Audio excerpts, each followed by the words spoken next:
আজকের ভিডিওটা খুবই গুরুত্বপূর্ণ হতে চলেছে, বিশেষ করে যারা এসএলএসটি নবম দশম এবং একাদশ দ্বাদশের পরীক্ষার্থীরা আছো, অর্থাৎ যারা পরীক্ষা দিয়েছো বা সেক্ষেত্রে অনেকে ইন্টারভিউ দিয়েছো এবং এবং বিশেষ করে 2026 সালে যারা আপার প্রাইমারির জন্য প্রিপারেশন নিচ্ছ, তাদের জন্য আজকে ভিডিওটা খুবই গুরুত্বপূর্ণ।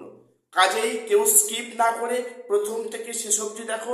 আমি আশা করছি তোমরা এই ভিডিওতে অনেক গুরুত্বপূর্ণ আপডেট পেয়ে যাবে এবং সবাই চ্যানেলটিকে সাবস্ক্রাইব করে রাখবে এরকম গুরুত্বপূর্ণ খবর পাওয়ার জন্য। আজকের যে তোমাদের প্রথম খবরটা দেব সেটা হলো যে এক্সপিরিয়েন্সের 10 মার্কস নিয়ে একটা গুরুত্বপূর্ণ আপডেট হাতে পাওয়া গেছে। আমরা সবাই জানি যে 6 জানুয়ারি মহামান্য কলকাতা হাইকোর্ট থেকে এক্সপিরিয়েন্সের 10 মার্কস নিয়ে একটি ডিসিশন আসবে বা একটা ফাইনাল একটা জাজমেন্ট প্রকাশিত হবে। তো সেটা সব খবর ঠিকঠাকই ছিল, সব ঠিকই আছে। সমস্যা যেটা শুনলাম যে আগামী 6 জানুয়ারি আদৌ এই এক্সপিরিয়েন্সের 10 মার্কসের মামলাটা ফাইনাল জাজমেন্ট আসবে কিনা এখন সে বিষয়ে একটা সন্দেহ তৈরি হচ্ছে। কথাটা কেন বললাম প্রত্যেকে একটু মন দিয়ে শোনো।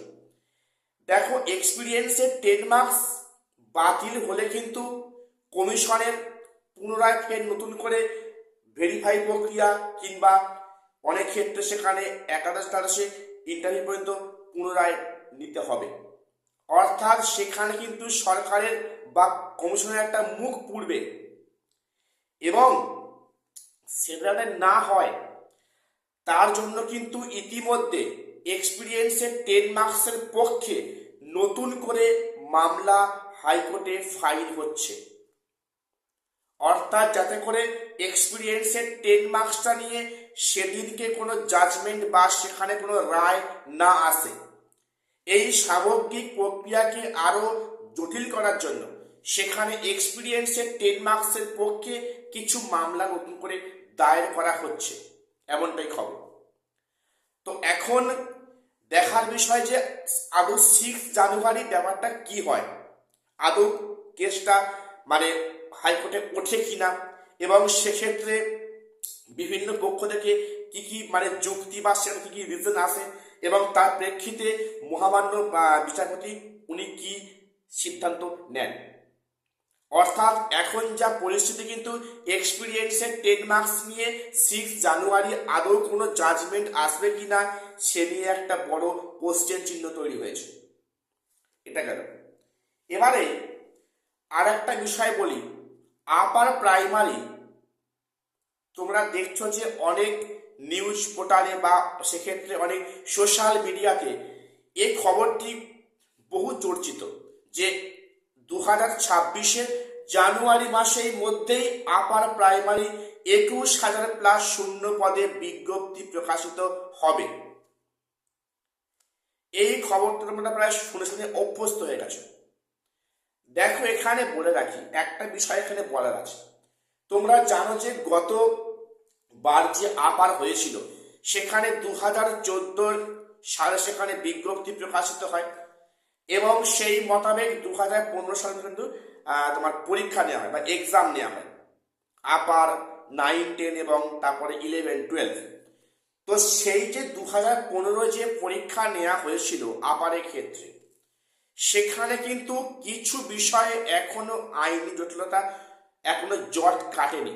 সেই মামলা এখনো হাইকোর্টের ডিভিশন বেঞ্চে বিচারাধীন আছে এবং সেই মামলা সম্ভবত গত নভেম্বর ডিসেম্বরে একটা সিদ্ধান্ত হওয়ার কথা ছিল, কিন্তু সেখানে কোনো কারণে সেই মামলা কিন্তু ডিসেম্বর অবধি সেখানে শোনা হয়নি এবং খুব সম্ভাবনা যে জানুয়ারি মাসের মধ্যে এই যেটুকু জট আছে আপার প্রাইমারি 2014 সেখানে একটা ফাইনাল একটা বিষয় আসবে এবং এই জট কাটলে পরে নতুন করে আপার প্রাইমারির বিজ্ঞপ্তি প্রকাশিত হবে।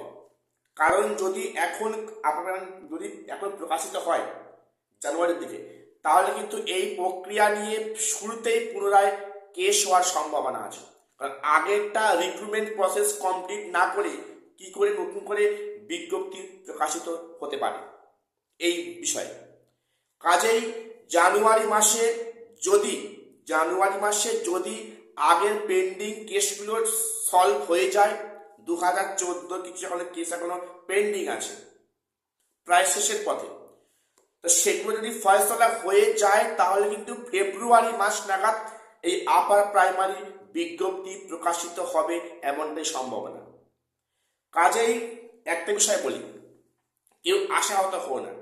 আমি কোনো নেগেটিভ করে কথাও বলছি না, আমি তোমাদের বলছি, আমি যা তোমাদের সামনে খবর বলছি সবই কিন্তু আমার সংগৃহীত কিছু খবর। কাজেই অনেকে বলতে স্যার আপনি বড্ড নেগেটিভ কথা বলেন, দেখো সেক্ষেত্রে আমার কিছু করার নেই, যেটা খবর সেটা তোমাকে বলতে হবে, ঠিক না? তো কাজেই আপার প্রাইমারির নিয়োগ কিন্তু বিজ্ঞপ্তি 26 অবশ্যই হবে শিওর। কারণ সামনে ভোট আছে, মানে ভোটের আগে একটা বিজ্ঞপ্তি প্রকাশ করবে এবং পারলে হয়তো পরীক্ষাটাও ফর্ম ফিল আপ বা সেখানে পরীক্ষাটাও নিয়ে রাখতে পারে। অর্থাৎ এটা শিওর কিন্তু 26-এ আপারের নতুন বিজ্ঞপ্তি প্রকাশিত হবে, একদম সঠিক। কিন্তু সেটা হয়তো জানুয়ারি মাসে হবে না, সেটা হয়তো ফেব্রুয়ারি মাসের দিকে এই বিজ্ঞপ্তি প্রকাশিত হওয়ার সম্ভাবনা রয়েছে।